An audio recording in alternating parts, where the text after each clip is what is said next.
Les riches vendent et les pauvres achètent. Tant que tu ne comprends pas cela, tu vas rester pauvre. Même si tu crois être riche, tu vas rester extrêmement pauvre et la pauvreté va augmenter au fur et à mesure du temps, au fur et à mesure que le temps sera en train de passer. Tu as peut-être ton salaire et tu gagnes ton argent et tu te dis que non, la vente ce n'est pas pour toi. Tu vois les gens vendent, tu te moques tu dis non, la vente c'est pas pour toi, c'est pas fait pour toi, tu n'as pas besoin de ça. Tu es peut-être marié à quelqu'un qui en fait est aisé et du coup tu n'as pas besoin de travailler, tu es à la maison et tu te dis que la vente c'est pas fait pour toi parce que tu n'es pas dans le besoin. Laisse-moi te dire aujourd'hui une chose, les riches vendent et les pauvres achètent. Je t'explique ça tout de suite. Salut à toi, bienvenue sur la chaîne. Je suis Marie-Cécile Guémot, comptable, fiscaliste et entrepreneur digital. Sur cette plateforme, je te partage des conseils qui vont te permettre de créer une source de revenus en ligne à partir de presque rien.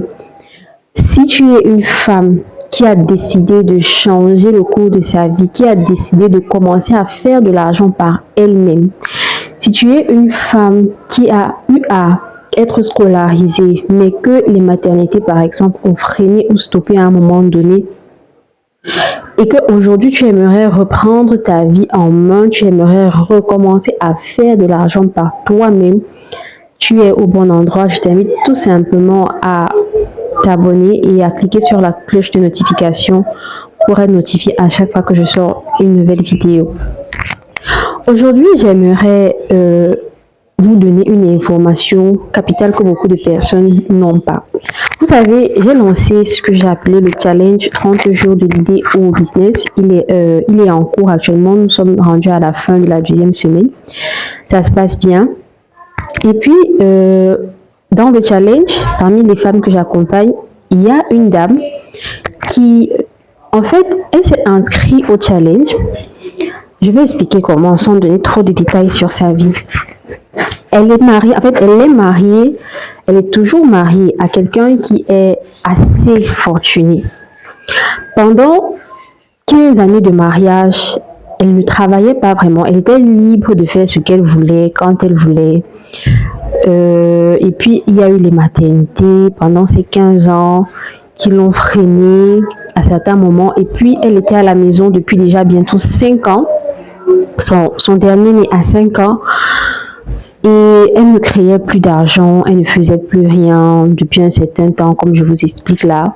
En 15 ans de mariage avec les enfants et avec son mari qui gagnait bien sa vie, elle ne mettait plus vraiment l'accent sur le fait de vendre quelque chose, de chercher de l'argent, de faire l'argent par elle-même, vu que son mari pourvoyait à tous les besoins de la famille. Et puis soudainement, la situation financière de son mari a changé. Ils ont 4 enfants. La situation financière de son mari, je parle de sa vie bien évidemment avec son autorisation. La situation financière de son mari a changé et en fait, il ne pouvait plus subvenir aux besoins de toute la famille comme il le faisait avant. Avec l'inflation, les prix qui augmentent sur le marché, les enfants devaient, en fait, il faut payer les pensions et tout.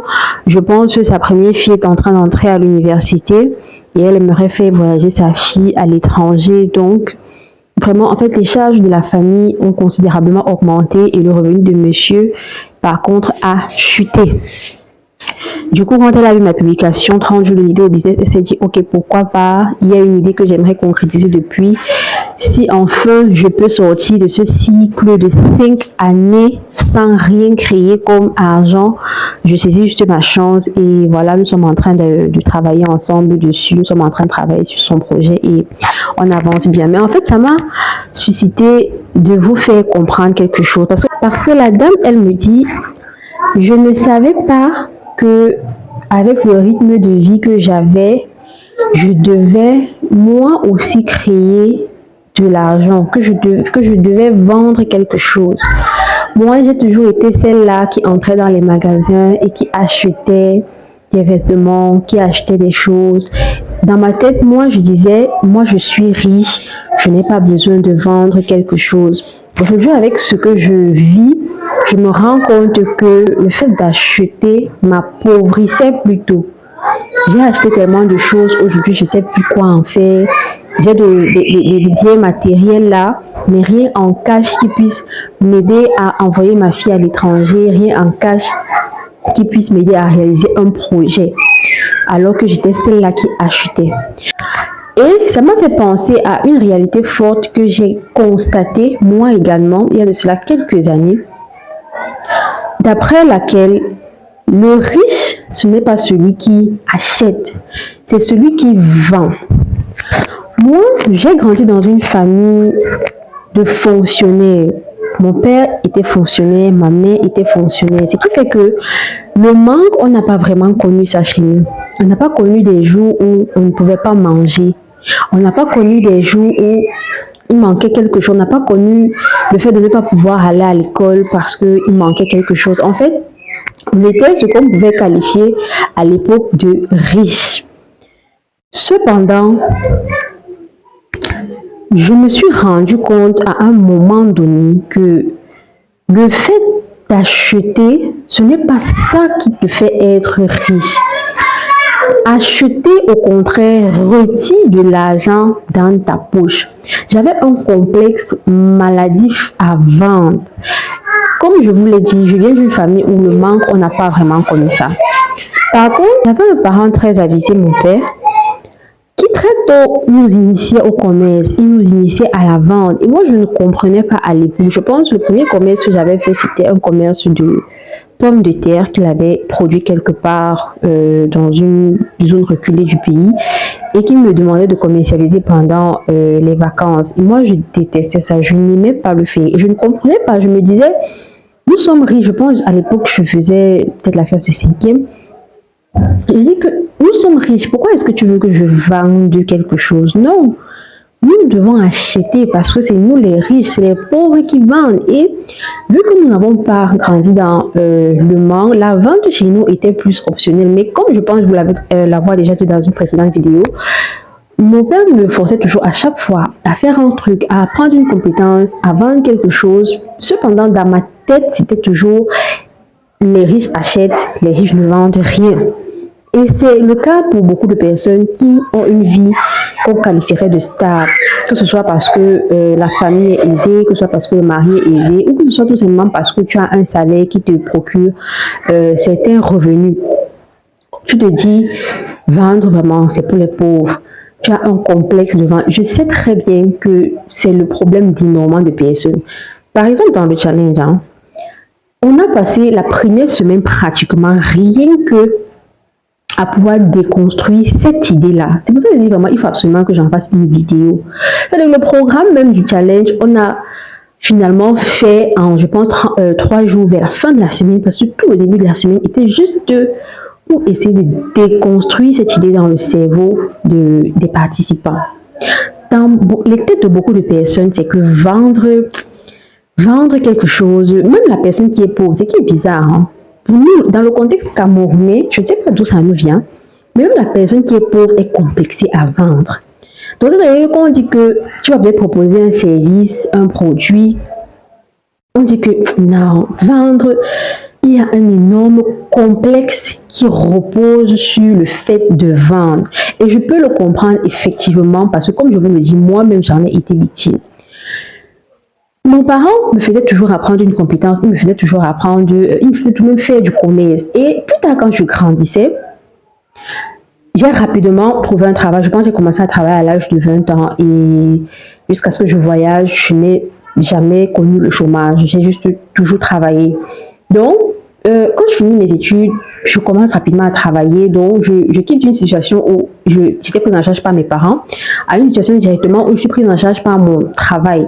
Bon, prise en charge, mon premier salaire était de 30 000 francs. Donc, c'était pas vraiment pas une prise en charge, prise en charge. Mais bon, en tout cas, du moment où je swipe, de la prise en charge de mes parents, je tombe directement dans le salariat. Donc, du coup, je n'expérimente pas vraiment ce que c'est que le manque. Par contre, j'ai cette envie-là en moi de pouvoir réaliser des choses par moi-même, ce qui fait que je me lance dans l'entrepreneuriat, j'entreprends, je fais différentes choses. Certaines marchent, d'autres ne marchent pas. Mais la chose la plus importante que j'ai gardée de cette période où j'ai commencé à entreprendre de moi-même, où je n'étais plus forcée par mon père de faire du commerce, où j'ai commencé à faire du commerce par moi-même, c'était effectivement ça. C'était que les riches vendent et les pauvres achètent.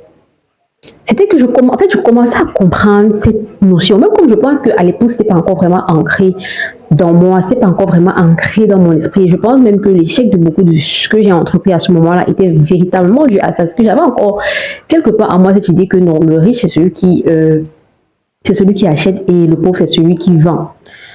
Plus tard, je me suis déplacée, je suis sortie du pays et après je suis tombée enceinte, je crois que je vous ai raconté l'histoire et après j'ai dû abandonner mon travail que je faisais là-bas à Dubaï pour rentrer parce que ma grossesse était juste waouh, les premiers mois m'ont hyperement menacée. Je n'étais plus en mesure de travailler. Quand je rentre au Cameroun pour accoucher, je fais pratiquement 2 ans, parce que je fais plus d'1 an en tout cas, sans revenu. Je reviens en famille et je suis... en fait, j'ai la possibilité d'être à la charge de ma famille, mais je refuse de le faire. Donc, du coup, je suis sans revenu pendant pratiquement 2 ans. Mais célibataire, sans revenu. C'est à ce moment que j'ai juste compris cette idée-là. Donc, ça a été tellement clair pour moi, cette idée-là que j'essayais de combattre ou alors d'assimiler depuis des années, comme quoi c'est la vente qui rend riche, c'est le riche qui vend et c'est le pauvre qui achète. Je crois qu'à ce moment-là, c'était juste tellement clair pour moi parce que je vivais dans la même maison où autrefois je pensais qu'on était riche, mais vu que je n'avais pas de soutien de la famille, moi je me considérais en fait comme pauvre. En fait, j'étais pauvre. J'étais dans les mêmes conditions, j'étais à côté des personnes riches, mais moi j'étais pauvre. Et là, j'ai juste compris la différence que ça faisait en fait. Le fait d'être riche, ce n'est pas une affaire de famille, ce n'est pas une affaire de contexte, c'est une affaire de qu'est-ce que tu vends. Tant que c'est toi qui achètes quelque chose, tant que c'est toi qui sors ton porte-monnaie pour acheter quelque chose, tu es le pauvre. Si tu observes les riches, ce qu'on considère comme riches dans notre société aujourd'hui, tu observes, on va prendre des modèles qui sont juste près de nous, tu observes Dangote, tu observes qui, je vais prendre, tu observes Santa Lucia, tu observes, bref, vous connaissez toutes ces personnes. Prenez 5 personnes que vous considérez comme riches dans votre tête. Vous allez trouver ce que la personne vend. Vous allez trouver ce que la personne vend. Si vous prenez 5 riches, que vous considérez en tout cas dans votre tête comme riches, parce qu'il y a des gens que la personne est riche, mais vous ne considérez pas que la personne est riche. Si vous prenez 5 personnes que vous considérez comme riches, vous allez trouver ce que la personne vend. Soit un produit, soit un service. Vous allez toujours trouver quelque chose que la personne vend. Et vous allez toujours trouver que la personne est visible. Si la personne n'est pas visible par lui-même, la personne est visible par ses égéries. La personne est visible par ses égéries. Je prends un exemple. Santa Lucia, vous n'allez pas voir son promoteur sur les réseaux sociaux. Mais vous pouvez voir facilement une publicité de Santa Lucia ou alors un panneau quand vous passez en route de Santa Lucia. C'est-à-dire que si la personne n'est pas visible par lui-même, son commerce ou son produit est visible.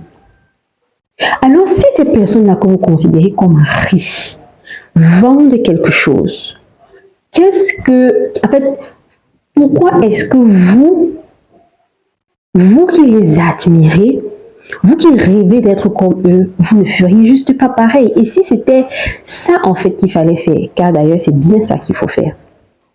Et si c'était ça qu'il fallait faire, je vous pose juste la question. Prenez n'importe qui dans la société, une personne riche, vous allez trouver qu'elle vend quelque chose. Dans le même ordre d'idée, quand je me suis retrouvée aux Émirats, je travaillais pour des gens. J'ai commencé par travailler d'abord pour des gens et je voyais le rythme de vie de ces personnes-là. C'était tellement luxueux, tellement beau. Et je me demandais, mais qu'est-ce que ces personnes font pour avoir ce rythme de vie-là? Quelques mois plus tard, j'ai lancé un business à Dubaï. Et tenez-vous bien, en quelques mois, ce business m'a rendu plus d'argent que tout ce que j'avais déjà eu à travailler chez les gens à Dubaï. À Abu Dhabi précisément, c'était pas Dubaï. Je dis que le business là, en quelques mois, m'a rendu beaucoup plus d'argent que tout ce que j'avais déjà eu à gagner en travaillant pour les gens dans ce pays. Pour certaines raisons que je vous expliquerai peut-être dans une autre vidéo, j'ai dû fermer le business. Et plus tard, je suis allée travailler dans une compagnie de marketing. Et là, ça a été vraiment, je pense que c'est à ce niveau-là même que l'idée là est ancrée dans mon cerveau. Comme quoi c'est le riche qui vend et c'est le pauvre qui achète.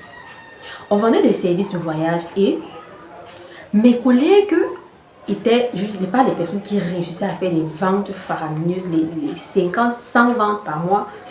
Ils roulaient en Range Rover.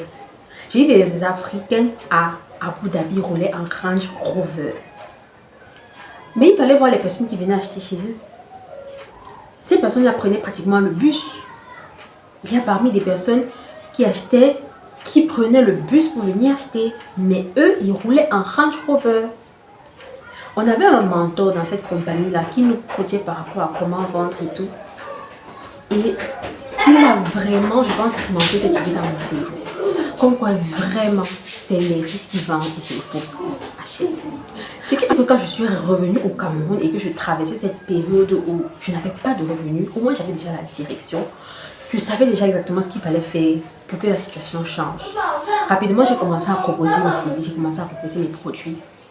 Et j'ai commencé à faire quelques ventes. Par contre, je vendais uniquement à la famille. Mon business, ça n'explosait pas en fait. J'ai fait des formations en marketing digital, j'en ai fait 2, je pense que vous avez expliqué. Mais après ça, je n'arrivais toujours pas vraiment à pouvoir commercialiser. Il faut rendre ce qui est à César. J'ai travaillé avec un coach. Et après cela, j'ai juste commencé à faire des ventes que je n'avais jamais rien fait. Je ne pensais même pas que moi-même j'étais capable de vendre jusqu'à ce niveau-là. Au point où j'ai quitté la maison familiale et je me suis installée à mon propre compte chez moi. En quelques mois, je dis en quelques mois. Juste parce que j'ai compris cette chose et j'ai commencé à proposer mes services. Et j'ai appris les bonnes stratégies et j'ai travaillé avec les bonnes personnes. Donc aujourd'hui, je vais te demander, qu'est-ce que tu vends? Je pense encore que c'est parce que tu entres dans tous les grands magasins, que tu achètes des choses chères, que tu es riche. Laisse-moi te dire que tu es plutôt pauvre. Si tu penses encore que c'est parce que tu as ton salaire qui te permet de vivre, que tu es riche, laisse-moi te dire que tu es plutôt pauvre. Parce que ton salaire ne dépend pas de toi. Si demain tu te rends à ton entreprise et tu entends que tu es viré, est-ce que tu auras encore ce salaire-là? Si tu entends que pour une raison ou pour une autre, la compagnie est en cessation d'activité, est-ce que tu auras encore cet argent-là? Ce système ne dépend pas de toi. Tant que tu ne vendras pas quelque chose de ton propre chef, avec ton propre système, tu seras toujours celui qui achète. Tu seras toujours le pauvre. Alors, je vais vous poser la question aujourd'hui. Qu'est-ce que toi, tu vends? Qu'est-ce que toi, tu commercialises? Qu'est-ce que toi, tu proposes au monde d'acheter? Tu as proposé ton service de, je sais pas, de comptable, de docteur, de secrétaire, de logisticien, de je sais pas trop quoi dans une entreprise et on t'a recruté, fine, c'est bien. Mais sauf que toi, tu es un entrepreneur qui s'est limité à avoir un client. Je dis toujours, hein, il n'y a pas une grosse différence entre le salarié et l'entrepreneuriat. Juste que le salarié, c'est quelqu'un qui a entrepris, qui s'est limité à avoir un client. Tandis que l'entrepreneur a recherché plusieurs clients. Qu'est-ce que tu vends? Je vais te poser la question aujourd'hui. Si toi-même tu réponds à la question par je ne vends rien, alors sache que la pauvreté te guette, même si elle n'est pas encore là, elle est quelque part en train d'arriver, tout doucement, mais très sûrement. Et si tu peux répondre par l'affirmative, même si tu ne vends que 500 francs par jour, alors je sais que tu es en train de vouloir faire partie de cette catégorie de personnes-là qui acquièrent des richesses, qui amassent des richesses, qui amassent des biens. Et même si on n'est pas matérialiste, on ne peut pas nier que les biens matériels sont très utiles à la vie sur la terre. Juste une idée, juste une pensée pour vous ce matin. Prenez soin de vous. Bye.